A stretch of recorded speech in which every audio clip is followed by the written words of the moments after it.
Shabbat Shalom, and hope everyone is okay there at home and enjoying your warm house. It's pretty cold here, but it is okay. So this parasha this week, it's Parashat Beshalach, and he sent, that's what it is. And it is Exodus chapter 13, verse 17 to chapter 17, verse 16. Then Judges chapter 4, verse 4 to chapter 5, verse 31. And John chapter 6, 22 to 40. I'm going to read from John 6,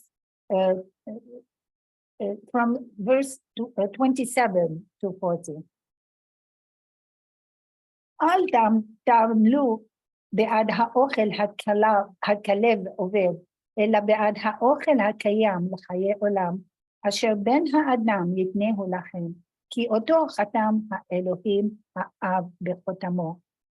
שאלו אותו, מה עלינו לעשות כדי שנפעל את בעלי האלוהים? השיב ישוע ואמר להם, זהו פועל האלוהים, שתאמינו בזה אשר הוא שלח. אמרו לו, אם כן, מה העוד שאתה עושה למען נראה ונאמין בך? מה אתה פועל? אבותינו אכלו את המן במדבר, כמו שכתוב, לחם מן השמיים נתן לנו לאכול. השיב להם ישוע, אמן, אמן, אני אומר לכם, לא משה נתן לכם את הלחם מן השמיים, אלא אבי נותן לכם את הלחם האמיתי מן השמיים. כי לחם האלוהים הוא היורד מן השמיים, ונותן חיים לעולם. אמרו אליו, אדון, תן לנו תמיד את הלחם הזה. אמר להם ישוע, אני הוא לחם החיים. כל הבא אליי לא ירעב, והמאמין בי לא יצמא עוד. אבל אמרתי לכם, כי ראיתם אותי, ובכל זאת אינכם מאמינים. כל מי שהאב נותן אותו לי, יבוא אליי, ואת הבא אליי לא אשליך החוצה. כי ירדתי מן השמיים לא לעשות את רצוני שלי, אלא את רצון שלחי, וזה רצון שלחי, שלא יאבד לי איש מכל אשר נתן לי, אלא שאקים אותו ביום האחרון. כן, זהו רצון אבי, שכל הרואה את הבן ומאמין בו, יהיו לו חיי עולם, ואני אקים אותו ביום האחרון. I will read it in English. Do not labor for the food which perishes, but for the food which endures to everlasting life, which the Son of Man will give you, because God the Father has set his seal on him. Then they said to him, what shall we do that we may work the works of God? Jesus answered and said to them, this is the work of God, that you believe in him whom he sent. Therefore they said to him, what sign will you perform then that we may see it and believe you? What work will you do? Our fathers ate the manna in the desert. As it is written, he gave them bread from heaven to eat. Then Jesus said to them, most assuredly I say to you, Moses did not give you the bread from heaven, but my Father gives you the true bread from heaven. For the bread of God is he who comes down from heaven and gives life to the world. Then they said to him, Lord, give us this bread always. And Jesus said to them, I am the bread of life. He who comes to me shall never hunger, and he who believes in me shall never thirst.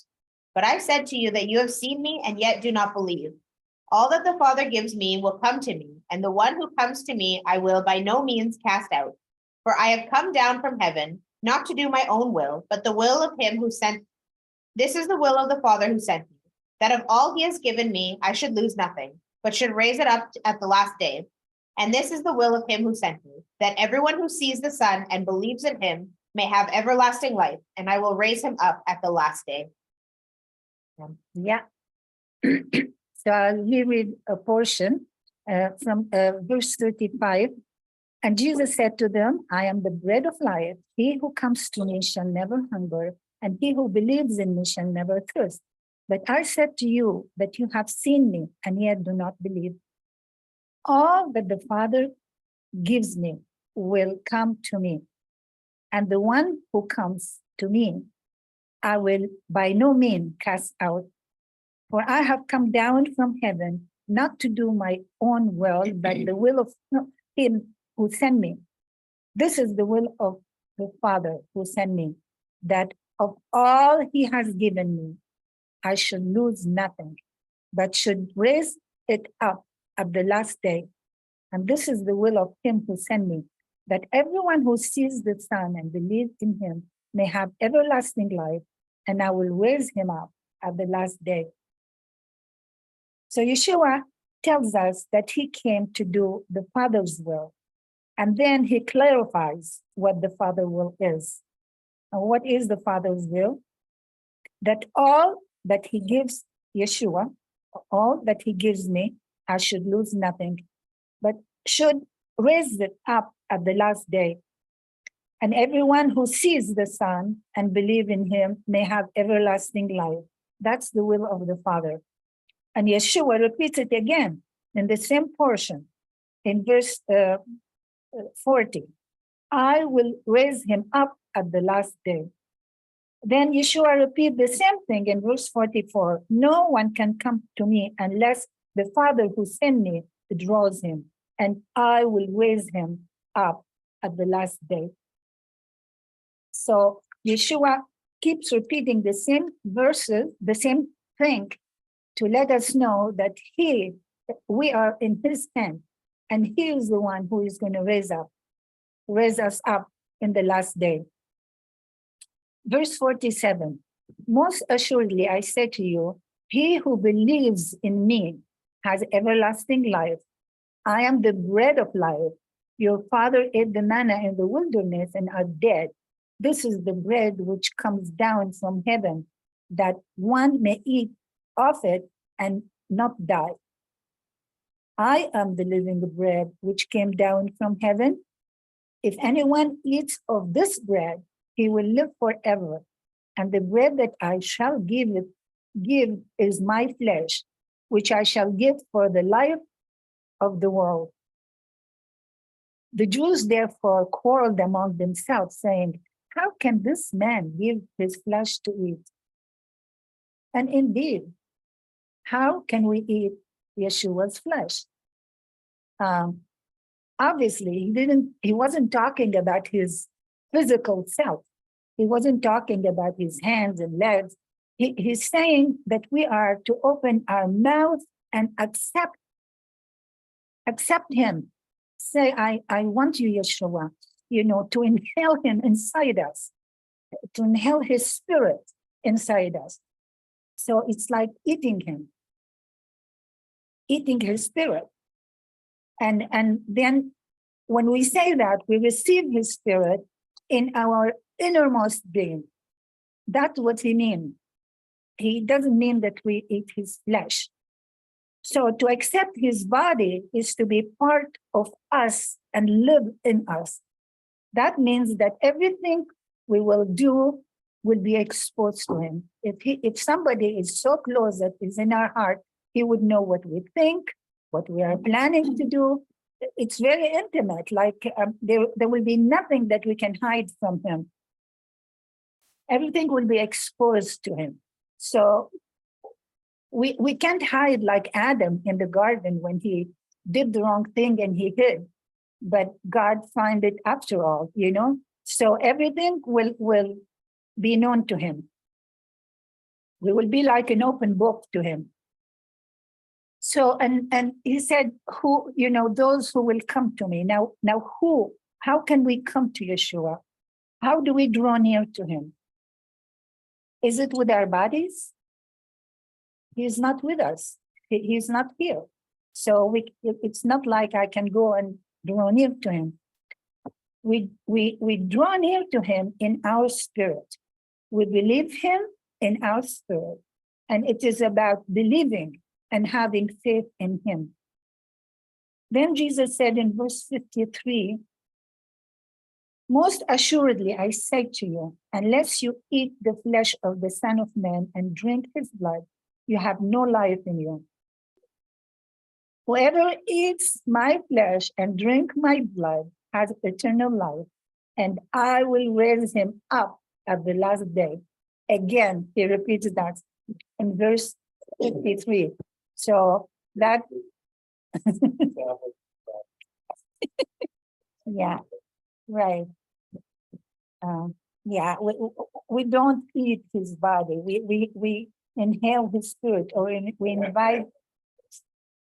On perspective, like, the true is going to be the pre-incarnate Son of God. And says that it says in the Aramaic that he stripped himself of his body, become a man, with his spirit and his soul, descending into that embryo of Mary's womb. So there's a sense with the body of Yeshua, the pre-incarnate person, it is available to us to partake of in the spirit.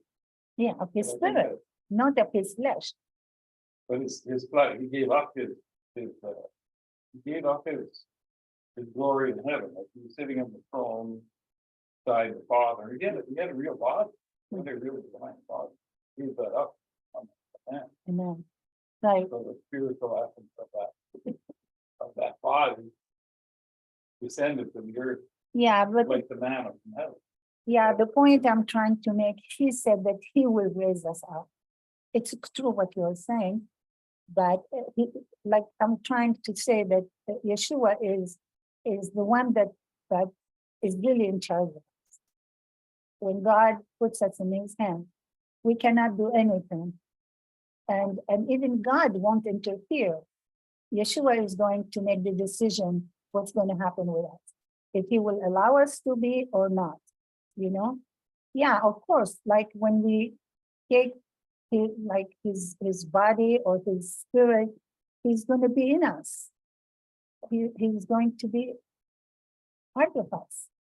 Yeah.